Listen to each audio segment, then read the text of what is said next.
You join me tonight halfway through cooking a mushroom curry pie.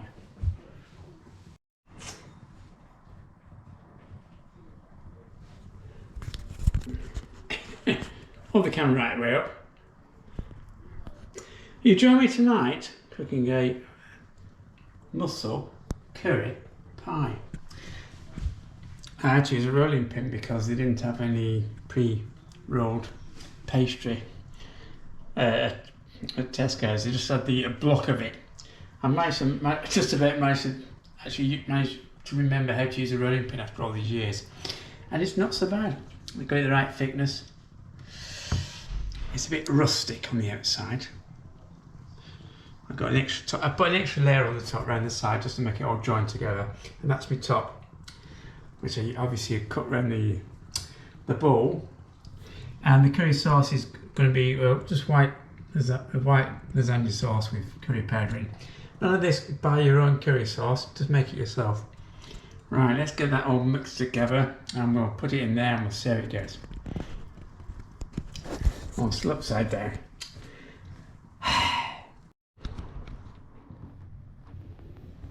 Right, ready to rock and roll. Look at that for a curry sauce. It's basically lasagna sauce with 1 teaspoonful of mild tandoori and 1 teaspoonful of mild curry. Oh, it looks good. Let's do a quick taste test.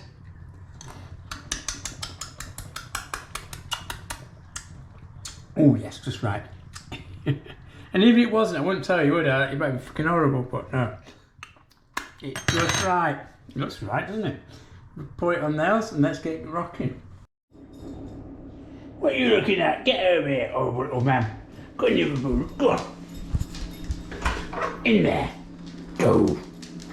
Bad boy. You have to put a low tone of voice onto impress dogs while I'm cooking. Right, okay, so I've got the mussels in the curry sauce, which tastes epic. Right, Dad's top tip, or Andy's top tip, is you use a bit of semolina in the bottom. I think there's 2 fat hairy bikers. Or was it 2 hairy fat bikers? 2 biker fat hairies. Well, you know what I mean. But they suggest that you put this in the bottom. It absorbs any moisture so you don't get a soggy bottom. Very good tip, always works. And don't worry, you can't taste it. Okay, so and obviously I've got my milk to put on the top. I'm going to put some water in there just to go around the side so it sticks. I'm not quite sure if it'll, it might have a bit of a gap at the top. I might have to pad it out with polystyrene. Like I do in packaging, put some polystyrene peanut chips in the bottom just to make sure the top doesn't sink down. Right, back in the now.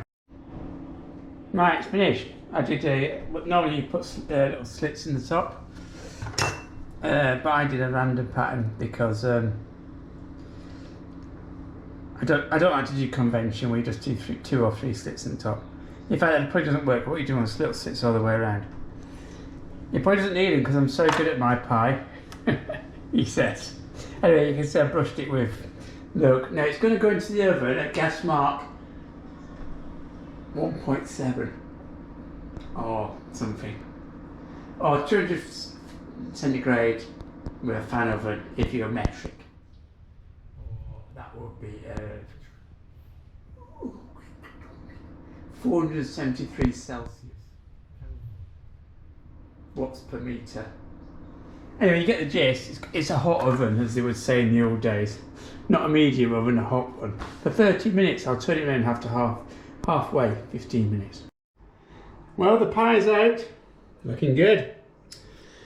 Apart from the fact that it's leaking around there, so it might stick in the pan, so I can't get it out. Ooh, it's hot.